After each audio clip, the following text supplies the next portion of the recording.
Welcome everyone to the Poke Battle Network. I am SosaFlow, and today we're going to be taking a look at the Pittsburgh Regional Tournament. This is our first regional tournament kicking off our 2024 point-fueled season. Now, most of our fueled season has been done locally, so we haven't been able to see what people were bringing, but this was our first shot with the new meta to find out what people were bringing, and it did not disappoint. So we're going to take a look at the top 12 Pokemon that will be popped up throughout this matchup. Then we're going to take a look at the day 2, going over what we saw, what these top 8 battlers had, and how they progressed, and who won this incredible run. Then we're going to follow it up with a little bit of championship point knowledge. That's right, we're going to give you a breakdown of how the point system works here, going into how your locals is, what the max you are going to get from that, and then we're just going to finish it up by telling you what you can get from the regionals and so on, so you can accordingly plan your round trips and how you're going to fight for your journey. Let's dive into that top 12 Pokemon and see what these battlers brought to this incredible tournament. Alright, let's take a look at the top 12 Pokemon used this weekend. At number 1 is the one and only Medicham. And this is the meta. Again, Medicham sits at 72% usage in this tournament. And I'm going to tell you, this might be the sign that Niantic needed, because it is non-stop use. Like, you can't do anything to counter, or else it's going to affect everybody worse. Like, Medicham will still be numero uno and no other fighter will play.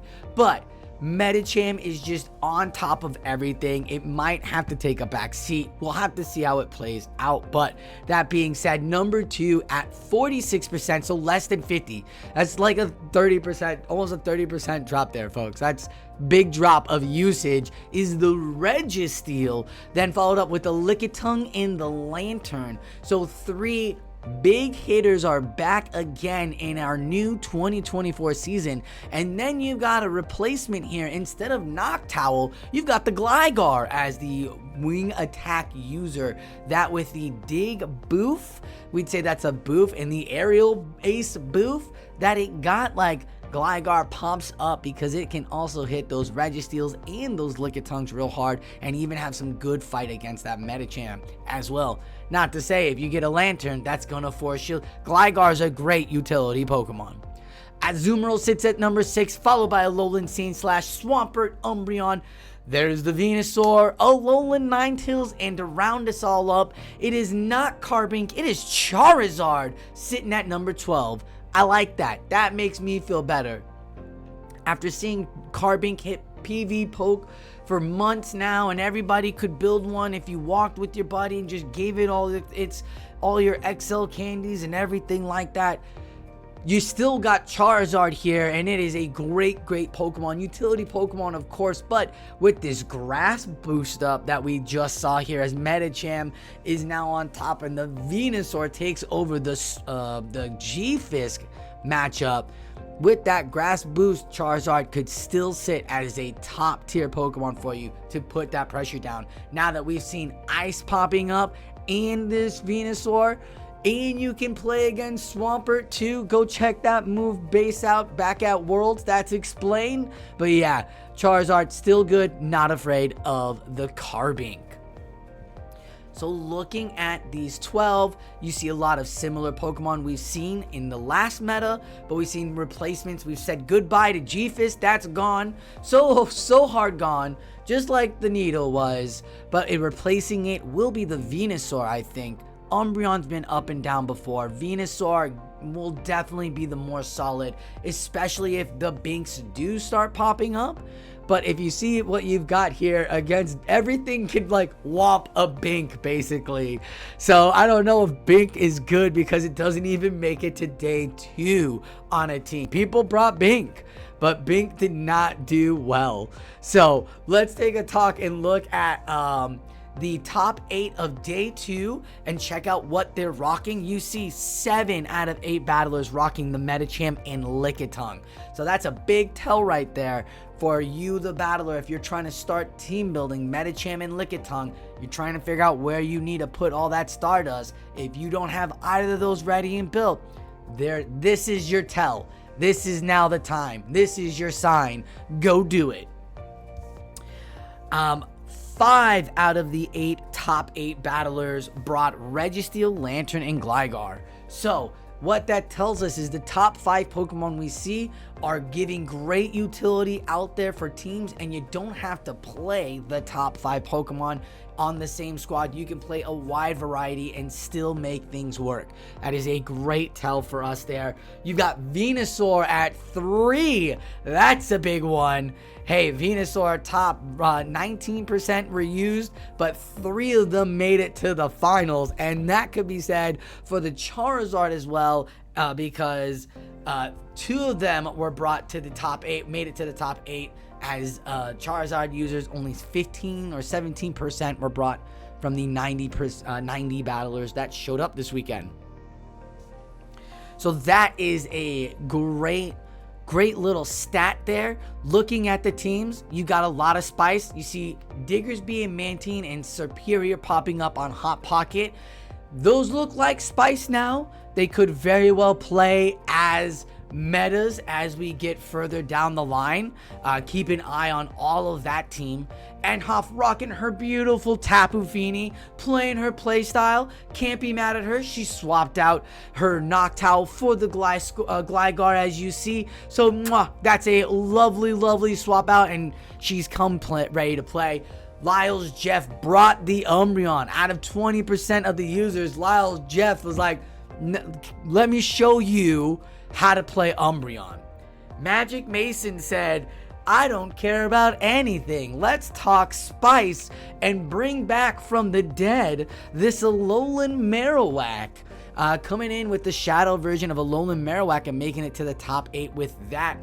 Nighttime Clasher being one of the top Charizard users here, and the Venusaur users helping those two get a good boost up. Andrew Manjarrez bringing in the Quagsire. We all expected it from the last Hidden Gems boost with the Mud Bomb booth that this Quagsire was out to play, and it is in a top 8 team. Follow that up with Lapras Logan here, rocking a very meta team. Venusaur there, bringing it to the game. So one of the 19% of Venusaur users that made it to the final. So 3 finalists, top 8, made it with Venusaur. And then you've got Wadaj bringing all the spice. He says, splatter paint on all of your stats. I'll bring in Lickitung and Registeel because tank is tank. You love to see a thick boy be thick. But he brings in and backs it up Defense Deoxys, Swampert, Dugong, and Dragonite. The DDs you weren't expecting. Dragonite Shadow version with that Dragon Breath, Dragon Claw, and Superpower. And then Dugong getting that Drill Run with Icy Wind. Now he can have whatever he wants on it with the Ice Shard. He can change it with the second move, but the Drill Run there is a great play. So great job on all of our battlers for bringing the 5. We all saw the 5 on one of the 5 on everybody's team. That's a given. Almost 2 of the 5 on everybody's team. That's a given. But we've seen plenty of spread around. Azumarill used 26%, didn't even make it into the top 8. So these battlers are shutting down top Pokemon and bringing in the fun as we are just seeing amazing stuff. Now let's go check out who won this tournament as we're going to check into day 2.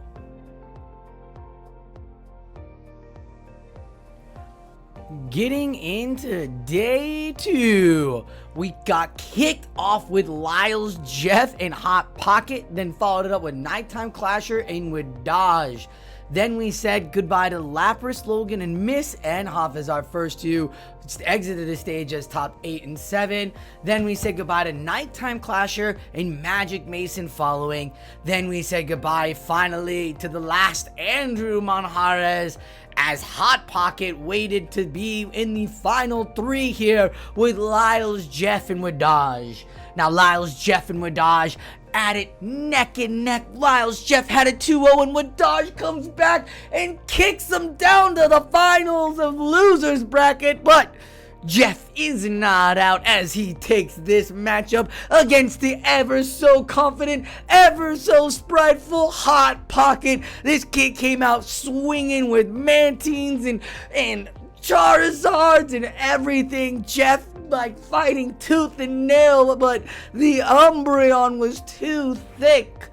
Then we get back to the rematch, the final matchup of Wadaj versus Lyles Jeff in the grand finals. Wadaj takes a 2-1 commanding lead, and just as it looked like Jeff was going to get to game 5, the fast attack down snuck in and takes the W away. A great showing of battles between 3 incredible battlers here in the finals, but the entire tournament was so lit. I would not say that the meta has shaped in any way. Every battle we saw on screen came down to 1 HP fast moves or in-game quick adjustments, and that is the meta we want. Those games where you know as a trainer, yeah, the sims say that Charizard loses to Swampert, but guess what? I know I can wing attack Dragon Claw and wing attack down, and if Swampert doesn't shield, that's on Swampert. Great adjustments all around. Big shout out to Gligar making a huge name for itself today. This Pokemon shone so bright in everybody's eyes. Incredible. Well done. Then the next surprise Pokemon that I saw, Superior here in the top 8. Unbelievably tanky. Hot Pocket knew what he was doing when he plugged this in. He says, I don't need a Registeel tank. I got Superior. GFISK? Nah, I got Diggersby. Mantine is here and tanky as a Noctowl. Like, he found the tanks in other ways that battlers weren't used to, but these top 8s knew what was going on and caught on to it, and Lyles Jeff brought that Umbreon, and with no fairy out there and no fighting move like a Focus Blast on your team, that Umbreon reigned terror. Wadaj though dominating and showing everybody Medicham is not the way, as he was the Defense Deoxys winner. Believe this is the second time now we've seen the one non-Medicham user winning the tournament. Medicham might be meta for a reason. We saw 72% take bringing it, but it is the winner that brings in the Defense Deoxys of this Pittsburgh tournament. I just want to give a big shout out to the judges and the production team. It was so well done. There were a couple of hiccups there, here and there. We had some cutbacks. Oh well, unfortunately. But oh my goodness, so entertaining. So much fun to watch the replays. Thank you. Oh my goodness. Now the casters can give us some good feedback, and they don't have to be like, what's this Pokemon's name?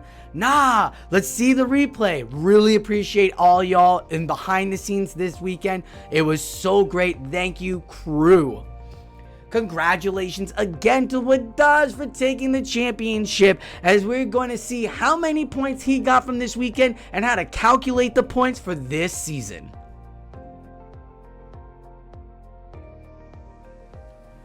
Checking out this wonderful graph here, we are taking a look at how the point system works for the new play system. You have the league. There are so many ways of getting points. You have the league challenges, you've got Go Cups, you've got regionals and ICs. League challenges and Go Cups are going to be your locals, right? So the local tournaments that your judges, your play professors are going to be able to host. First place getting 15, as much as 15 in the league challenge and 50 in the Go Cup. Do check with your professors, because they will be able to tell you which one is a challenge for that month and for that tournament, and which one is a cup for that month in that tournament.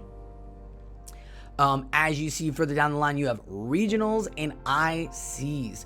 Now, here's the cool thing about this. As you see next to both League Challenge, Go Cups, and regionals, they have the 2 stars. That means you can take the best performance of these 6 tournaments for each event.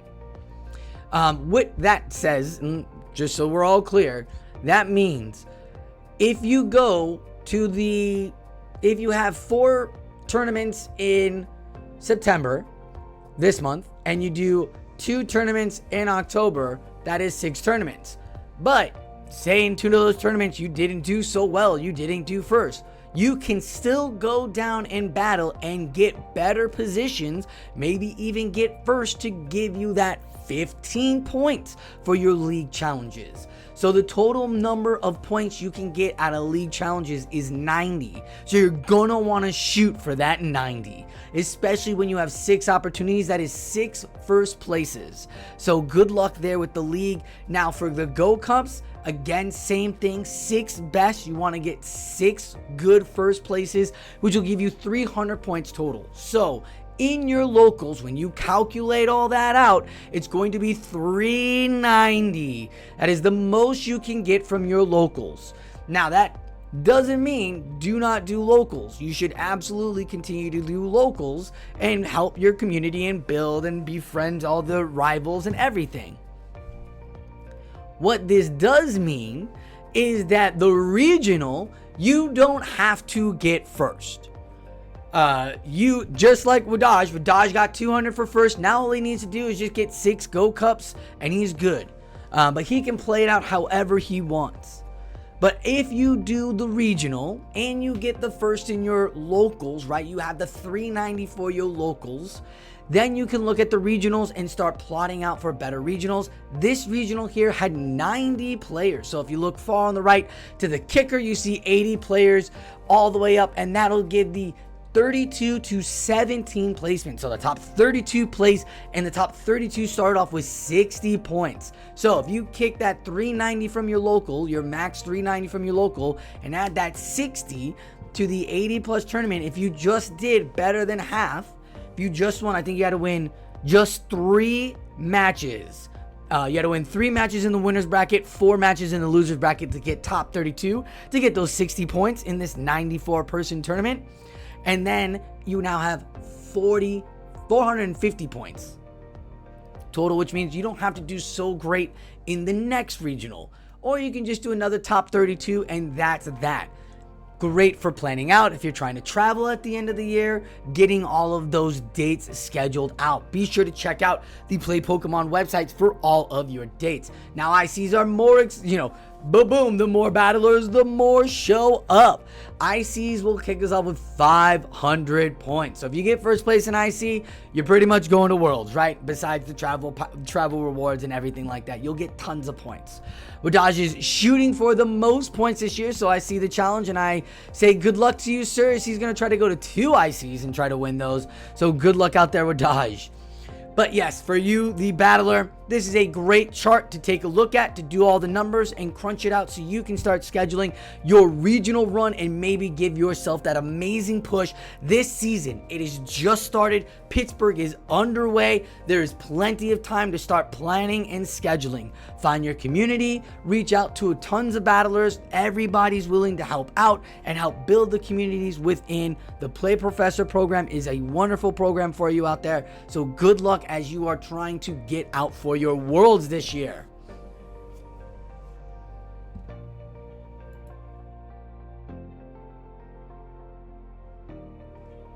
Well, that's going to conclude our summary of the weekend. Pittsburgh was incredible with the top 12 Pokemon being what we've seen, but bringing in the spice. You definitely have a good feel, and you don't have to just immediately drop what you're working on and try to build something new. You can bring in what you've got, since a lot of the similar Pokemon were there, but at the same time, you are going to have to see the rise of the Gligar and the Venusaur coming up. And I don't think Carbink is out.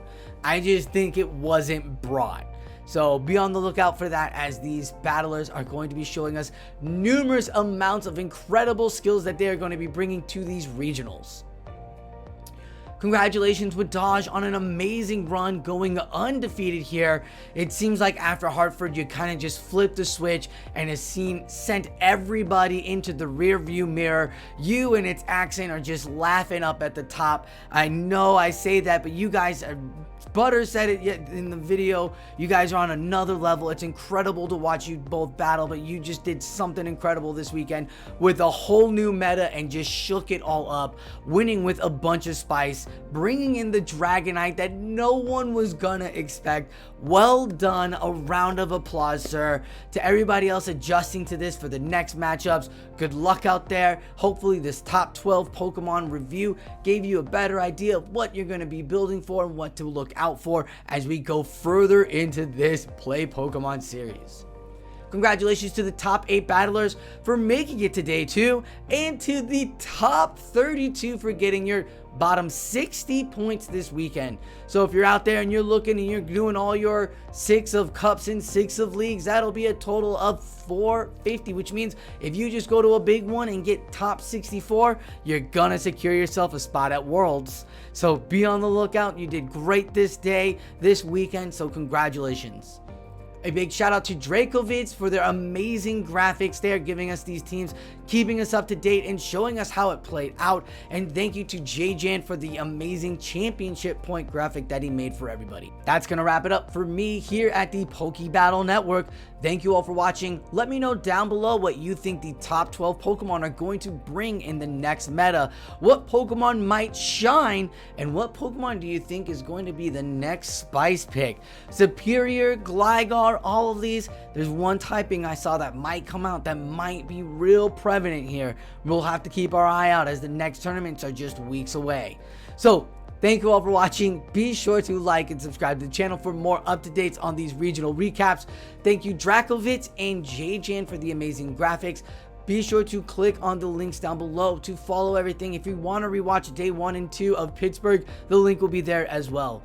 Thank you all for watching the Pokebattle Network. I'm Sosaflo, and like always, keep on battling.